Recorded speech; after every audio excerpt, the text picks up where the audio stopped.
So in our plan of action, the next thing we have is looking forward. Where are we headed to next? We're proposing to continue these Shaw meetings. Lydia's coming on board. Part of the reason that we haven't done more with working with our field staff like we did early in the process and looking at that Verona tool that Richard created and how to adjust it is we just don't have that much time. But Lydia has transitioned to where instead of it just being a sideline, this can be a major part of what she does. Richard's role is, I think, shifting too. We may be able to revive some of those discussions and take that Verona draft tool and improve on it. Anyway, we want to continue these meetings. We think there's merit, and we'll see how that goes. Another major area we want to pursue is what I'm calling Virginia-style NRCS DSP projects, and I'll explain what that is. What is a Virginia-style NRCS DSP project? You're going to hear this term DSP more often. DSP stands for Dynamic Soil Properties. Alexandra Schmidt, who has been on these calls before, and many of you may know, this is her picture over here on the right. Just such an energetic and wonderful person to work with. She gets credit for helping push us in this direction. DSP projects, that's kind of a term that was coined by the NRCS Soil Science Division, right? They're called a Plant and Soil Science, or is it Soil and Plant Science Division? I might have gotten it wrong, but basically the folks who are in charge of soil surveys up at headquarters. And we don't think of them as like highly involved in soil health and agronomy and management of the top couple inches. They're more interested in these fixed properties of soils. But they have this idea that they want to put these projects out there to document how much, like two soils of the same type, right? So again, in the same, across the road from each other, how much can they potentially vary in dynamic properties due to management? And so Alexandra, as a soil scientist, wanted to try to do one of these projects in the Shenandoah Valley, and we've learned a lot from it, and there's still a lot more to learn from it because Lydia is going to now actually compile all the quantitative results and their soil from the study. I mean, you can see this picture. It was a grassland study of contrasting fields under different management. The samples for this study have gone to Dr. Franzluber's in Raleigh. There are some at Dr. Stewart's lab at Tech. There's some sitting at Cornell right now, hopefully that have been processed.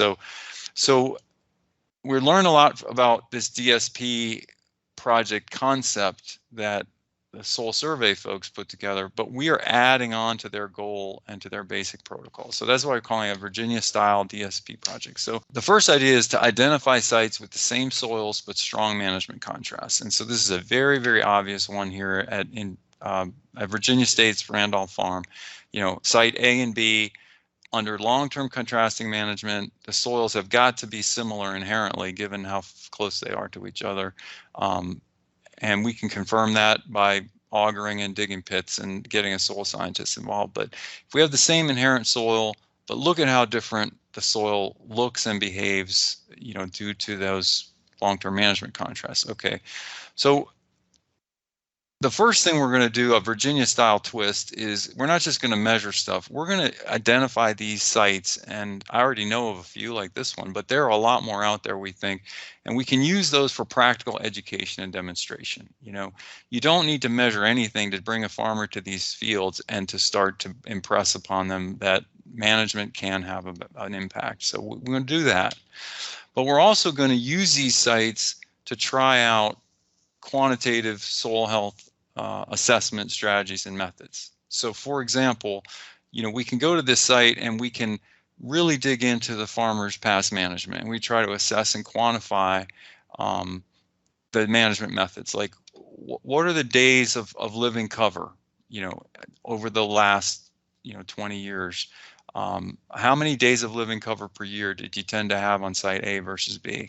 And then we go ahead and we do some much more rigorous investigation of soil dynamic properties and water holding capacity, aggregate stability. We do some real quantification of these contrasts, and so we have farmer management history carefully assessed, and we have dynamic soil properties, measurable chemical, physical, and biological properties. We assess those, as well.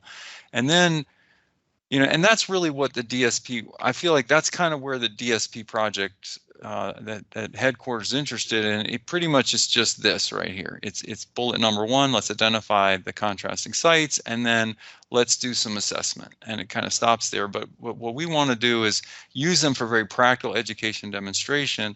But then I think, and a lot of us think, there's some real opportunity if here at the state level we can relate those results that we get from these different assessment strategies in useful ways. So, for example, how does management impact these soil properties? And for instance, we could ask the question: does managing, not more managing, but managing for more days of living cover produce quantifiable changes in water holding capacity on local farms? So we think we know what will work. We think what we'll know, we know what makes soil better, but we just don't have that much, evidence from local farms. So that's where we think this DSP project can help us. And through this process, because again, this is a process of learning what makes sense, we feel like we can take, whether it's Richard's Verona tool that he started on, or some of the national level tools, we can try them out and practice them on these sites. And while we're educating local farmers and our staff, we can learn and move forward. So part of the value of this and this approach is that now we've been able to connect Ryan Stewart at Virginia Tech with this the headquarters, and he has gotten or should be finalizing an agreement where that will provide him with some funds so that he can help do some of this assessment, because we can't do these measurements in our offices in Virginia NRCS. So we've already built a strategy with Virginia Tech to do these Virginia style DSP projects. What I expect is that hearing about what we've done so far, hearing about where we're headed, that's going to be an important topic, we think, for our SHAW meetings going forward. That's really the end of our prepared slides, and we're coming to the end of our time. These, again, were our previous 13 sessions. This is where we propose to go next. I am asking for your thoughts, and I just am so grateful to you all for being involved in this. And there's no one who ever learns any more than me. I learn the most every time. So we'll just open it up for discussion now. Hey, Chris, this is Ryan Stewart. Just wanted to say thank you for leading these discussions. I think they're really interesting. I mean, I guess, like I said in the chat, I'm good to go next October 8th and can present some of the perspectives from the ivory tower. But yeah, it's good to have these kind of reality checks on what works for you all, and how how we can translate these results and these findings to educate farmers and get better land management. Yeah, thank you, Ryan, and for your partnership. And it's always a struggle. I am in my own ivory tower, at NRCS state office. I just am not as connected as I should be. And I'm going to tell you the story. One of the things that we found out early, and it was really shocking, kind of early in our SHAW discussions, and what inspired something I've said again and again on these sessions. I said communication is our single biggest obstacle to progress. So I consider Charlie Ivins in Verona, Augusta County. He runs our show there for NRCS, and Richard Fitzgerald, who's working for him. I consider them to be some of my best friends professionally. We just are brothers. I did not know what they were doing on soil health. And Alexandra Schmidt, who we all know her heart is all into this soil health stuff, she's just up the road in Harrisonburg. She didn't know what they were doing on soil health. That's part of what inspired these discussions, and appreciate everybody investing the time to be on them. Chris, this is Ann. I just want to thank you for including me and inviting some others. I think they've been incredible and really helpful, and I could see this being a really important platform going forward. So hopefully there'll be, the next round. I would support it, and I certainly am. I've learned a lot, so I thank you. I don't know if that came through. Yes, it did. Thank you, Ann. Very kind words. And I just a note too, even because I feel like kind of a outlier here in this group, just because I'm not a soil scientist. That's not my background. But you mentioned earlier, there's so many varying interests in this subject. And even for me, part of the reason I'm interested in the piece I'm interested in is because we have people asking us.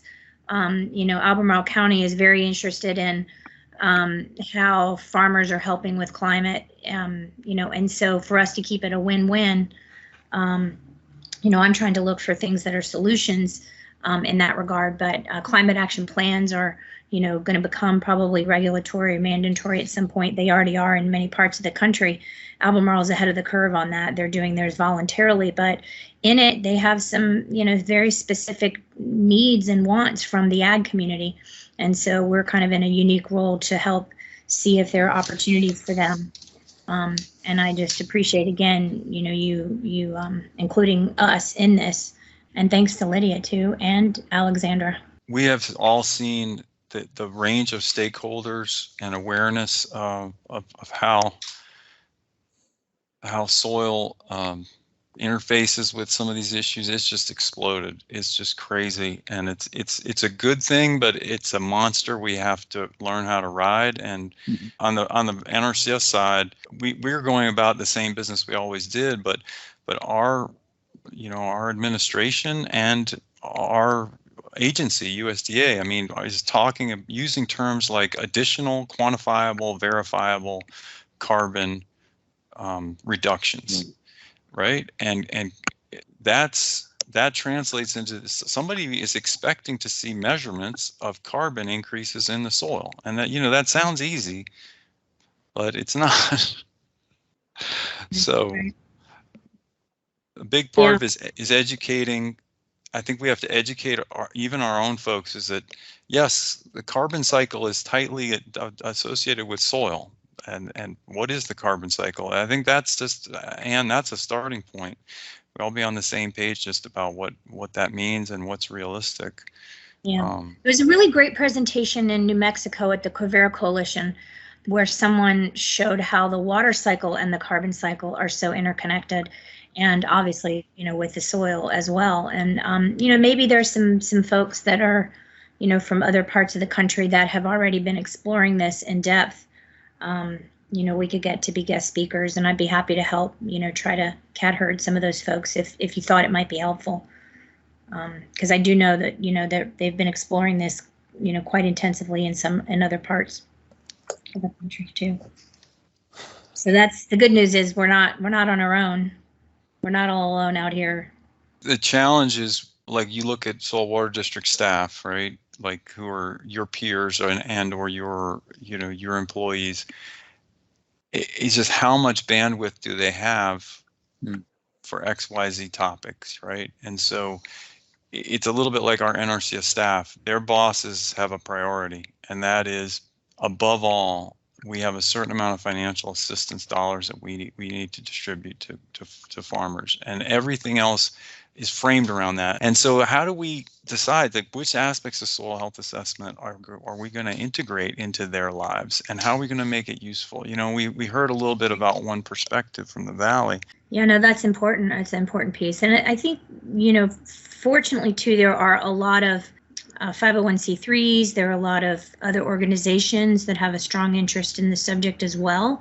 And I certainly think through collaborative efforts, we can find extra staff, extra funding, maybe not at every single district or every single NRCS, office, but certainly if we could have some, regional, similar to how things have been done for wildlife, for other topics, maybe it could be that we have some regional folks assigned, and we could find funding from outside sources. And that's an area there. Well, I'm not a soil scientist. I'm definitely have more experience in trying to bring together partnerships to find the, capacity when I know, just like our district staff are swimming right now in the amount of funding that they need to deliver.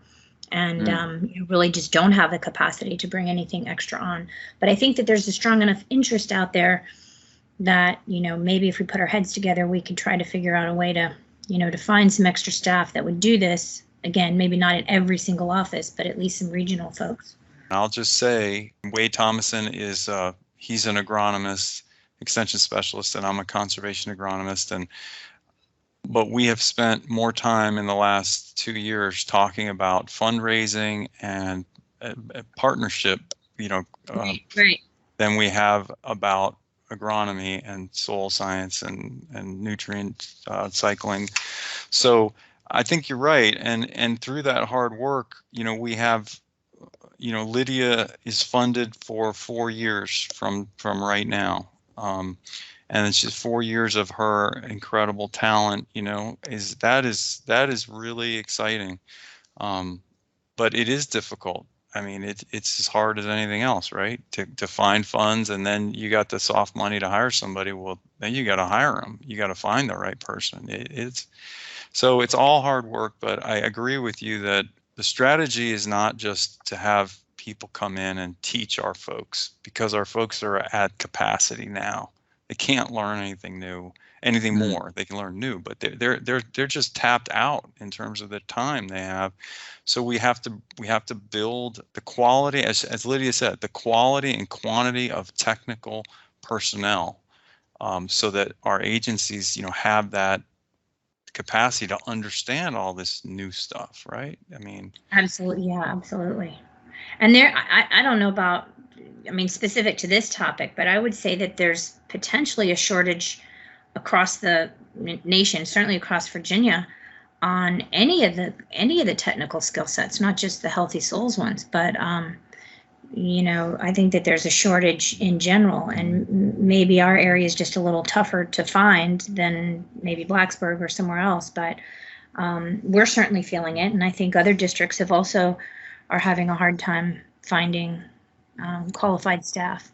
That even if I had the extra funding, which I don't, for me, I think I'm pretty competent at getting more if we need it. If you need more help, Chris, on all that stuff, so you can get back to agronomy, let me know, because that's an area I've done a lot more of. But yeah, I think that you all are right. The just finding qualified, trained people to come on board when we do have the money is challenging.